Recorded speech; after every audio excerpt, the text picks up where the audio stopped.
studying. He came from a wealthy family. He was studying in England, and he took in an opera in England. It was called the Maritana Opera, and in this opera there was a performer named Don Cesar, and that's basically how he got the name Don Cesar. And also in that opera was a performer. Her name was Lucinda, and Thomas Rowe and Lucinda fell in love. And as time went on, he begged her to come back to the U.S. and marry him. Her parents stepped in and said there was no way she was going to leave the U.K. and come back to the States. So he left her there, and he was brokenhearted, and he came back to the U.S. And he had a dream of building a hotel. And he had been over on the East Coast, and he had seen some of the luxurious hotels in the West Palm area back in the early 20s. But there was nothing like that over on the west side.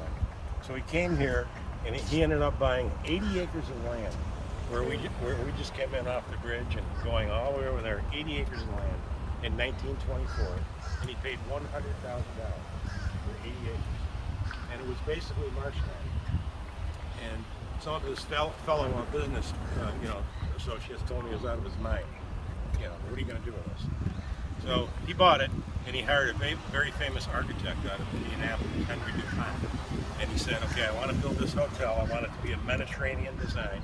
I want 110 rooms and 110 bathrooms. Now, back in the early 20s, it was rare to find a hotel room where you had your own bathroom.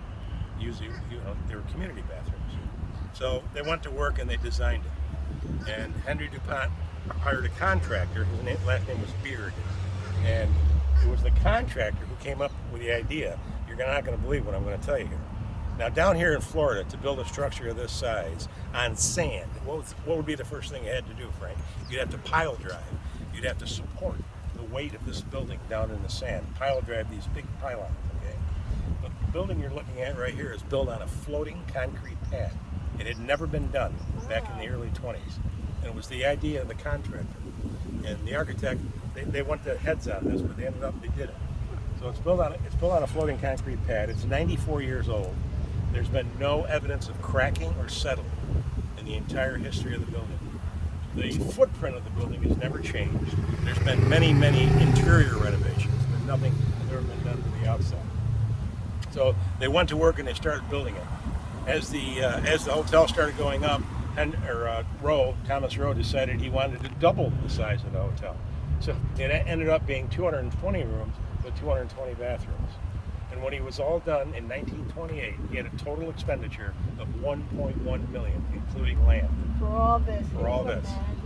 So it was a Saturday night in January 1928. He wanted to have a grand opening, and he wanted a lavish grand opening. And in time for the crash. Just before the crash. We're getting to that. So some of the people that were here that Saturday night, okay, Franklin Roosevelt was here. Okay, Marilyn Monroe was here with Lou DiMaggio. F. Scott Fitzgerald was here, and quietly in the background, Al Capone was here too. So there's some very, very famous people celebrated the grand opening. From that point on, everything was successful. The phone was ringing off the hook. Anyone with any financial wherewithal wanted to come here and stay at the Don Cesar.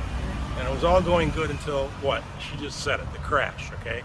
The crash came. Things weren't good. The phone stopped ringing. There was no business. The world came to a complete stop, just like it did during that pandemic, okay?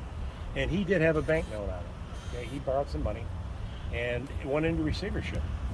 They were going to repossess it today.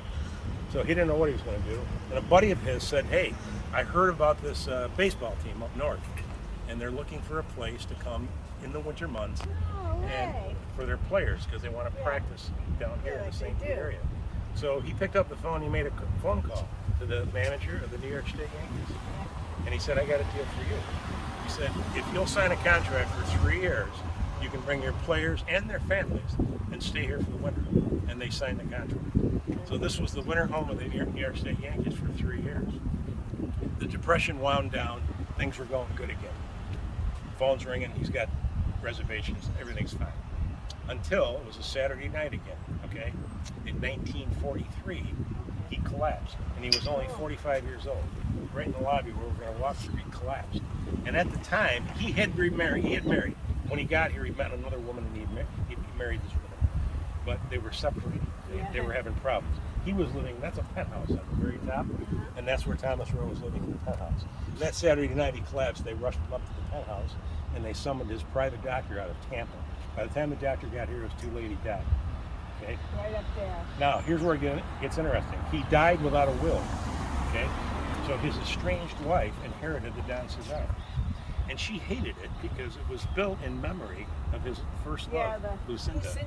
Right. There was actually a 10-foot statue out by the pool. It's no longer there, but there was a 10-foot statue of Lucinda. So his wife wanted nothing to do with this place. So upon his death, she refused to come here and went into disrepair. And then what happened was, we were in the middle of World War II. Okay, the United States government at the time was looking for a convalescent facility. Oh, wow. We were bringing soldiers back from the war. They were injured, and we needed a place to have them rehabilitate. So the United States government bought this building for $454,000 in 1943, and they turned it into an Army convalescent facility. They ran it for 2 years, and then the war ended in 1945. Then what they did, they turned it into the VA administration building. So this was, for 21 years, the VA administration building owned by the United States government. And that's kind of where I come into play. It was 1969, I was 18 years old, and I came over the bridge. It wasn't that nice of a bridge. And I came here to go to college. And I came over the bridge, and I'll never forget it. Every window you see in this building was boarded up. And I thought, I'm thinking, what the hell is that building? You know, it's an unusual building. So that afternoon, I got a job down in Treasure Island as a bellhop. And I was talking to the desk clerk that night. I said, I can ask you a question about this big pink. He says, the government owns it. He says, stay away from it. He said, it's all homeless people out front. He says, they're going to tear it down. And I said, really? So I spent 4 years here doing my college, and I went back to New York, and I kind of forgotten about the Don Cesar. So at the end of that 4 years, okay, it was scheduled to be demolished. They put it on they were going to tear it down. Well, all the residents of this area, St. Pete, all the way down to the Bayfront, they went crazy. And they formed this advocacy group, and it was called Save the Don Cesar. And they approached the government. They said, there's no way we're going to let you tear this down. And the government said, no problem. Find us a buyer. We'll give you 12 months, and we won't tear it down. And they did. This group found 2 Holiday Inn franchisees from up north, and they bought it for $600,000. And they renovated it, and they reopened it as the Don Cesar, as a hotel. And they only kept it for 5 years, and they flipped it. They sold it to the Prudential Life Insurance Company, and they owned it for 12 years. And they put a lot of money in it. They put a ton of money in it. And it was called the Lowe's Don Cesar, only because the management company was named Lowe's, and they had 10% of the action. So they wanted their name on it. So it was called the Lowe's Don Cesar, and they ran it for 12 years. And then we're coming up to present day. In the latter part of 2017, the new owner of this, it's called the Host International Group. It's a large equity group. They own hotels all over the world, and they bought the Don Cesar, and they paid $304 million. And since then, they've renovated every single room. They've done tremendous improvements here. And do they give tours, or no, they don't give just tours. No. Okay. Back when Prudential owned it, there was a ghost tour. Saturday nights, there was this outfit out of Tampa, very popular ghost tour. It was sold out every Saturday night. But when the Host group bought it, they didn't want that business model, if you will. They stopped the ghost tours. So today, it's a high sought-after, high-end hotel. Today's room rate is probably around $550 a night. You don't get a water view for that. If you want a water view, it's going to go up. It's a huge wedding venue. Some of the most lavish weddings go on here. And one of the doormen became friends with me. And he tells me an average wedding is $65,000 to $85,000 for an average wedding. And a few weeks ago, we were here, and I counted 13 bridesmaids on a Saturday afternoon.